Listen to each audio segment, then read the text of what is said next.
தினம் ஒரு ஜெபம் என்கிற ஜெப வேலைக்கு நேராக இயேசு கிறிஸ்துவின் நாமத்தினாலே உங்களை வாழ்த்தி வரவேற்கிறேன்.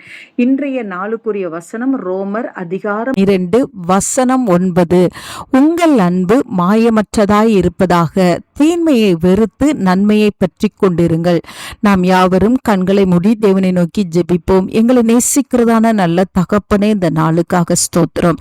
கர்த்தர் கொடுத்த புதிய நாளுக்காக நாங்கள் நன்றி செலுத்துகிறோம் ஆண்டவரே. ஆண்டவரே, இந்த நாளிலும் ஆண்டவரே நாங்கள் உம்மை துதிக்கிறோம் அப்பா, உம்மை ஸ்தோத்தரிக்கிறோம் ஆண்டவரே, உம்மை போற்றுகிறோம், உம்மை வணங்குகிறோம், உம்மை ஆராதிக்கிறோம் ஆண்டவரே.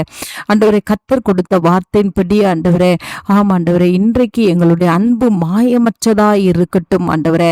என்னோடு கூட சேர்ந்து ஜெபிக்கிற ஒவ்வொருடைய அன்பும் மாயமற்றதாய் இருக்கட்டும். எல்லாரையும் ஒன்றுபோல் நேசிக்கிற அன்பை தாங்க ஆண்டவரே. உன்னை நேசிப்பது போல பிறனையும் நேசி என்று சொன்னீங்க சுவாமி. அந்த கல்வாரின் அன்பு எங்க மேல ஊற்றப்படும் பொழுது ஆண்டவரே, அப்பா உமக்கு ஸ்தோத்திரம். எங்களை பகைக்கிறவர்களையும் நாங்கள் நேசிப்போம் ஆண்டவரே. அந்த கிருபையை கர்த்தர் ஒவ்வொருவருக்கும் தாங்க சுவாமி. எல்லாரிடத்திலும் அன்பு செலுத்தத்தக்கதாய், மாயமற்ற அன்பு செலுத்தத்தக்கதான கிருபையை தாங்க ஆண்டவரே. உண்மையான அன்பு செலுத்தத்தக்கதான கிருபையை கர்த்தர் தாங்க ஆண்டவரே. எதிர்பார்ப்பு இல்லாமல் அன்பு செலுத்துகிற இருதயத்தை கர்த்தர் தரும்படியாய் ஜெபிக்கிறேன் சுவாமி. தீன்மை வெறுத்து ஆண்டவரே நன்மையை பற்றி கொண்டிருக்கிற கிருபையை தாங்க.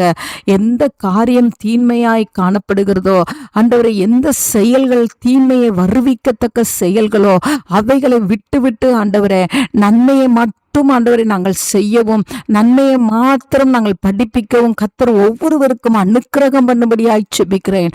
அப்பொழுது உம்முடைய சாயல் ஆண்டவரே ஒவ்வொருவருக்குள்ளையும் உருவாகும் ஆண்டவரே. ஆண்டவரே, நாங்கள் கர்த்தருடைய பிள்ளைகள் என்பது மற்றவர்கள் அறிந்து கொள்ள முடியும் சுவாமி.